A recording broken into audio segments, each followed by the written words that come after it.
ইরানের সর্বোচ্চ নেতা আয়াতুল্লাহ আলী খামেনির মৃত্যুতে আরও ফুঁসে উঠেছে তেহরান। খামেনির মৃত্যুর জেরে মার্কিন ঘাঁটিতে ভয়াবহ হামলার হুঁশিয়ারি দেয় দেশটি। হুমকি বাস্তবে রূপ দিয়ে একের পর এক ঘাঁটিতে হামলা চালায়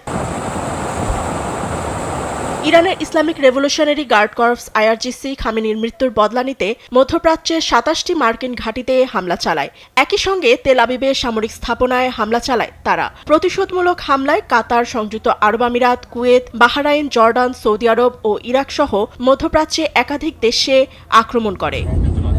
কাতারের দোহায় অন্তত ১১ বার বিস্ফোরণের শব্দ শোনা যায়। সংযুক্ত আরব আমিরাতের দুবাইয়ে বিকট শব্দে শোনা যায় বিস্ফোরণ। কুয়েতে অব্যাহত আছে বিস্ফোরণ। শহর জুড়ে বাজছে সাইরেন।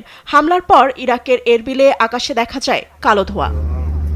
ইসরায়েলে বিরাজ করছে থমথমে পরিস্থিতি। জেরুজালেম, তেল আবিব ও পশ্চিম তীরের আকাশে ইরানের ছোড়া ক্ষেপণাস্ত্র দেখা যায়। এ হামলায় ইসরায়েল জুড়ে একাধিক স্থানে দেখা যায় ধ্বংসযজ্ঞ।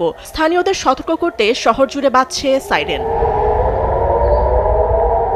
এদিকে মার্কিন প্রেসিডেন্ট ডোনাল্ড ট্রাম্প হুঁশিয়ারি দিয়েছেন, ইরানে এমন শক্তিশালী হামলা করা হবে যা এর আগে কখনো হয়নি। প্রস্তুতি হিসেবে মার্কিন সামরিক বাহিনী হামলায় ব্যবহৃত ক্ষেপণাস্ত্র ও ড্রোনের ছবিও প্রকাশ করেছে। হামলা শুরুর পর থেকে ইরানের বেশিরভাগ প্রদেশে আক্রমণ চালিয়েছে যুক্তরাষ্ট্র ও ইসরায়েল। যুক্তরাষ্ট্রের হুঁশিয়ারির কড়া জবাব দিয়ে আইআরজিসি বলে, আরও ভয়াবহ আক্রমণ চালাবে তেহরান।